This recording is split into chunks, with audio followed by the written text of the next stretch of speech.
রাজশাহীর পুঠিয়া উপজেলার বিড়ালদহ মাজার এলাকায় দ্রুতগামী ড্রাম ট্রাকের চাপায় আক্কাস আলী খলিফা নামে এক পথচারী নিহত হয়েছেন।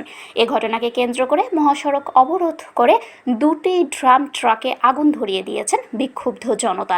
এ সময় হাইওয়ে পুলিশের একটি গাড়ি ভাঙচুর এবং সংবাদ সংগ্রহ করতে গিয়ে স্থানীয়দের রোষানলের শিকার হন সাংবাদিকরা। মঙ্গলবার সকাল 7টার দিকে বিড়ালদহ মাজার সংলগ্ন মহাসড়কে এই দুর্ঘটনাটি ঘটে। স্থানীয় সূত্রে জানা যায়, মঙ্গলবার সকালে রাস্তা পার হওয়ার সময় একটি দ্রুতগামী ড্রাম ট্রাক আক্কাস আলীকে চাপা দেয়। এতে ঘটনাস্থলে ওই পথচারী নিহত হন। দুর্ঘটনার পরপরই স্থানীয় এলাকাবাসী ক্ষোভে ফেটে পড়েন এবং ঘাতক ড্রামটিকে আটকে ফেলেন।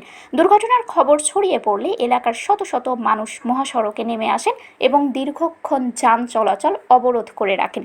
এ সময় বিক্ষুব্ধ জনতা ঘাতক ট্রাক সহ দুটি ড্রাম ট্রাকে আগুন ধরিয়ে দেয়। আগুনের লেলিহান শিখায় ট্রাক দুটি ব্যাপকভাবে ক্ষতিগ্রস্ত হয়। উত্তেজিত জনতা এক পর্যায়ে পুলিশকেও ঘটনাস্থলে আসতে বাধা প্রদান করেন। এদিকে পেশাগত দায়িত্ব পালনের অংশ হিসেবে ঘটনাস্থলে সংবাদ সংগ্রহ করতে গেলে স্থানীয়দের রোষানলে পড়েন উপস্থিত সাংবাদিকরা।